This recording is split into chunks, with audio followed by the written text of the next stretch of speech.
नमस्कार शेतकरी मित्रांनो, पीएम किसान सन्मान निधी योजनेचा न आलेला हप्ता मिळवा या 3 स्टेप पूर्ण करून लगेच। मित्रांनो, अनेक शेतकऱ्यांच्या खात्यावरती पीएम किसान सन्मान निधी योजनेचा हप्ता येणं थांबलेला आहे।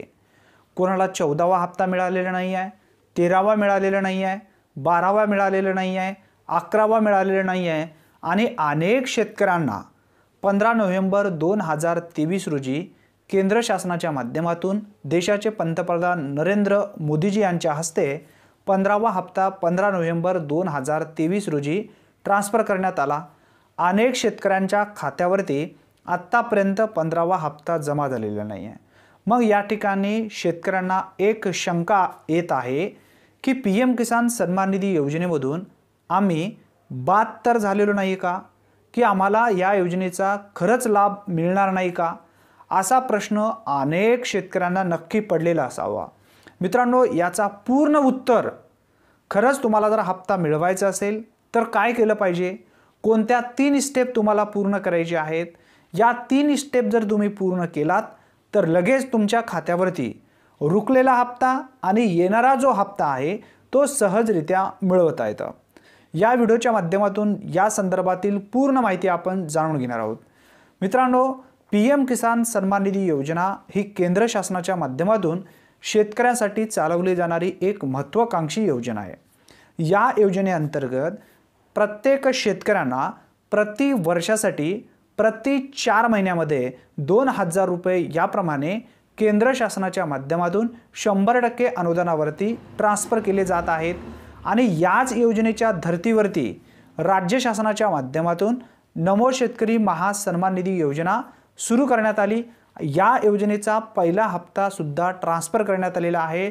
अनेक शेतकऱ्यांच्या खात्यावरती पहिला हप्ता नमो शेतकरी महासन्मान निधी योजनेचा जमा झालेला आहे आणि काही शेतकऱ्यांच्या खात्यामध्ये आतापर्यंत नमो शेतकरी महासन्मान निधी योजनेचा हप्ता आलेला नाही आहे। मग अशा शेतकऱ्यांना खरंच नमो शेतकरी महासन्मान निधी योजनेचा हप्ता मिळणार आहे का, किंवा ज्या शेतकऱ्यांना पीएम किसान सन्मान निधी योजनेअंतर्गत हप्ते मिळत नाही आहेत, मग अशा शेतकऱ्यांना इथून पुढचे किंवा राहिलेले हप्ते खरंच मिळणार आहेत का?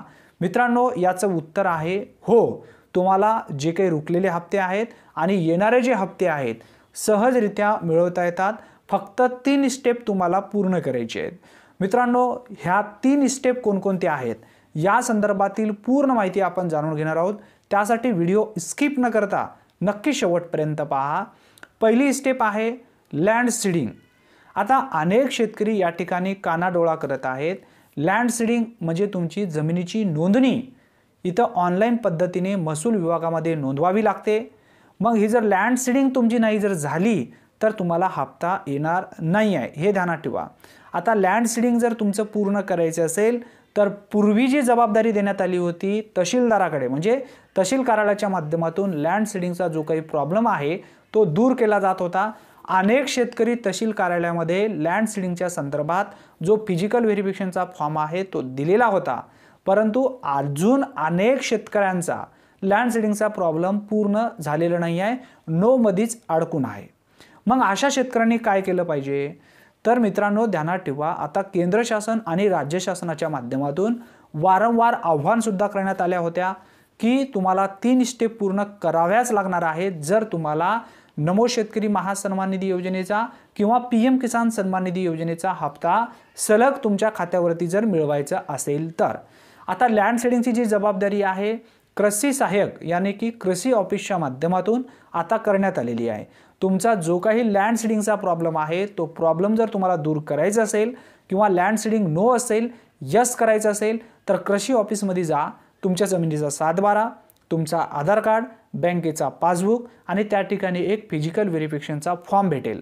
तो फॉर्म भरा आणि त्या कृषी ऑफिसकडे नेऊन द्या आणि त्या ठिकाणी तुमच्या मंडळासाठी जो कृषी सहाय्यक आहे तो कृषी सहाय्यक तुमचा लँड सीडिंगचा प्रॉब्लेम दूर करून देईल। म्हणजे नो असेल तर यस त्या ठिकाणी तुमचं होणार आहे। आता त्यानंतर दुसरा जो स्टेप आहे कोणता असणार आहे, आधार, जो तुमचा आधार आहे तो आधार इथं लिंक असणं आवश्यक आहे। आता लिंक असणं आवश्यक आहे तर कसं लिंक असणं आवश्यक आहे हे सुद्धा तुम्हाला समजून घेणं आवश्यक आहे। मित्रांनो, मी NPC याबद्दल पूर्वी एक व्हिडिओ घेतला होता। अनेक शेतकऱ्यांना NPCI म्हणजे नेमकं काय आहे हे माहिती नाही आहे। तो व्हिडिओ पाहून घ्या म्हणजे तुम्हाला सर्व समजून येणार आहे। आता NPCIला जो खातं आधारशी लिंक आहे त्या खात्यावरती तुमचे हे पैसे येत असतात।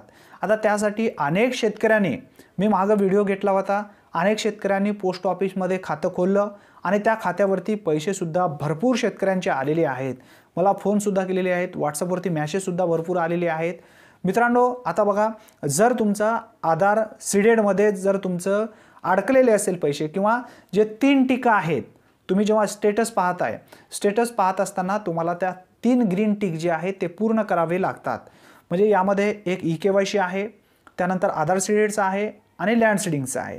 आता या तिन्ही जर बाबी तुमचे पूर्ण असतील तरच तुम्हाला हे हप्ता मिळणार आहे। आणि आता जर तुमचा आधार जो आहे आता NPCIला लिंक करायचं असेल तर तुम्ही करण्याची गरज नाही। बँक जो आधार आहे, ज्या ठिकाणी तुमचं खातं आहे त्या खात्याला आधार आणि आधारला NPCI लिंक करून देतं, तेव्हाच ते पैसे त्या खात्यामध्ये सलग येत असतात। त्यासाठी मित्रांनो, ज्या बँकेत तुम्हाला पैसे पाहिजेत त्या बँकेत जा आणि तुमचं आधार जो आहे तो NPCIला लिंक करायला सांगा। जोपर्यंत तुमचं आधार NPCIला लिंक होत नाही तोपर्यंत हे पैसे येत नाही आहे। त्यासाठी आता ज्या लाभार्थ्यांचा हा प्रॉब्लेम असेल त्याने एक काम करा, जर तुम्ही पूर्वी अर्ज दिलाय तरी सुद्धा तुमचा जो आधार लिंकचा प्रॉब्लेम आहे तो सॉल्व्ह झालेला नाही आहे, तर तुम्ही एक पोस्ट ऑफिसमध्ये एक खातं खोला, 100 ते 200 रुपये त्या ठिकाणी लागतील। नवीन खातं खोला आणि तो खातं 48 तासाच्या आत NPCIला ऑटोमॅटिक लिंक होऊन जातं आणि येणारा जो हप्ता आहे तुम्हाला त्याच खात्यामध्ये मिळवता येतं सहजरित्या। मित्रांनो, साधा आणि सोपा पर्याय आहे। जर तुमचा अनेक दिवसापासून ज्या आधार सीडेडमुळे जर तुमचे हप्ते येत नसतील तर तुम्हाला एकच काम करावं लागणार आहे, नवीन खातं पोस्टामध्ये खोला, त्यानंतर त्या खात्यामध्ये तुमचे सलग हप्ते मिळवता येतात। आता तिसरा जो स्टेप आहे तो आहे EKYC। आता अनेक शेतकरी तुम्ही पाहत असाल तुमच्या जिल्ह्यामध्ये, तुमच्या गावामध्ये, तुमच्या तालुक्यामध्ये की अनेक शेतकरी EKYC पासून अद्यापही वंचित आहेत। म्हणजे EKYC करायला गेल्याच्या नंतर त्यांची EKYC होत नाही आहे, आधारवर OTP येत नाही आहे।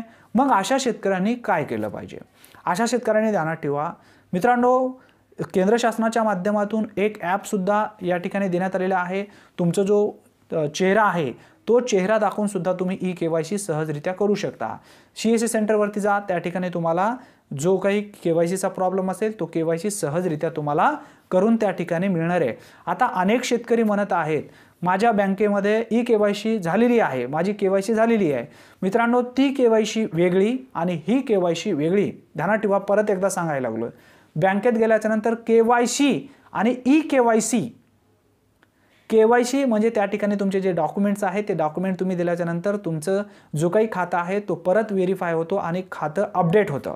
ती KYC वेगळी आणि EKYC, PM किसान सन्मान निधी योजनेला तुम्हाला EKYC करायची आहे। तुमचा अंगठा मारायचा आहे, आधार तुम्हाला जोडायचा आहे। सगळ्यात सोप्या भाषेमध्ये जर तुम्हाला समजायचं असेल तर तुमच्या PM किसान सन्मान निधी योजनेला आधार कार्डावरती पैसे पाठवण्यासाठी तुमचं आधार PM किसान सन्मान निधी योजनेला जोडायचं आहे। अंगठा लावा, चेहरा दाखवा किंवा OTPच्या माध्यमातून करा, कोणत्याही बाबीसाठी करा, परंतु आधार तुमचा इथं KYC पूर्ण करणं आवश्यक आहे।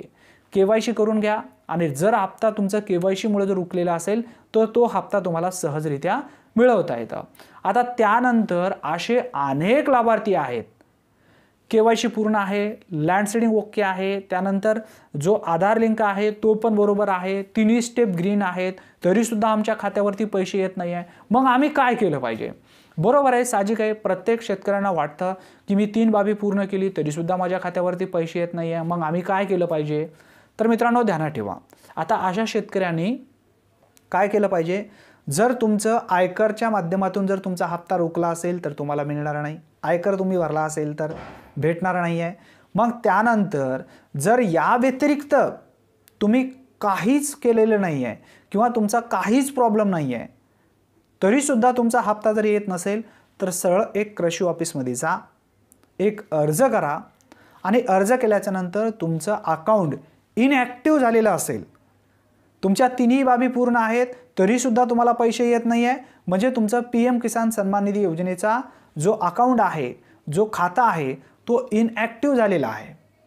आता त्या खात्याला तुम्हाला ॲक्टिव्ह करण्यासाठी कृषी ऑफिसमध्ये जाऊन एक अर्ज करावा लागणार आहे आणि अर्ज केल्यानंतर तुमचा जो काही प्रॉब्लेम आहे इनॲक्टिव्ह झालेला असेल तर तो ॲक्टिव्ह त्या ठिकाणी होतं आणि खात्यावरती येणारे पैसे हे सलगरित्या मिळवता येतात। आता मित्रांनो ध्यानात ठेवा, जर तुमचे हप्ते पेंडिंगमध्ये असतील तर ते हप्ते हळूहळू मिळत जातील, एकदाच मिळणार नाही। आता अनेक शेतकरी मला काल कमेंट केलेले आहेत, सर माझे भरपूर असे हप्ते पेंडिंग होते, मला एकदाच हप्ते मिळालेले नाहीत, 15वा हप्त्यासोबत मला आलेले नाही आहेत। मित्रांनो तसं नाही आहे, हप्ते तुमचे पेंडिंग असतील तर ते हप्ते हळूहळू मिळत जातील।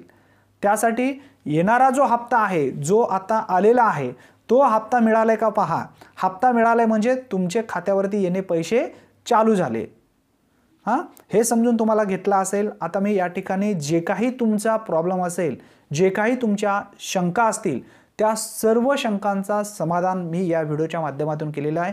व्हिडिओ थोडासा मोठा झाला असेल मित्रांनो, माफी असावी, परंतु तुमची पूर्ण जे काही शंका असेल ती शंका मी या व्हिडिओच्या माध्यमातून सोडलेली आहे। कारण अनेक लाभार्थी मला कमेंट करत होते, फोन लावत होते आणि त्यानंतर व्हॉट्सअपवरती मॅसेजसुद्धा भरपूर आलेले आहेत, सर माझं सर्व ओके आहे तरीसुद्धा मला पैसे आलेले नाही आहेत। तर मित्रांनो या पद्धतीने तुम्ही या 3 स्टेप पूर्ण करून घ्या। परत एकदा सांगतोय, लँड सीडिंग येस असणं आवश्यक आहे, त्यानंतर KYC येस असणं आवश्यक आहे, त्यानंतर तुमचं बँक खातं आधारशी लिंक असणं आवश्यक आहे आणि आधारशी लिंक असला तरीही NPCIला लिंक असावं लागतं। या पद्धतीने आपण या व्हिडिओच्या माध्यमातून माहिती घेतली। धन्यवाद मित्रांनो, पुन्हा भेटूया नवीन व्हिडिओमध्ये नवीन माहितीसह। तोपर्यंत जय हिंद, जय महाराष्ट्र।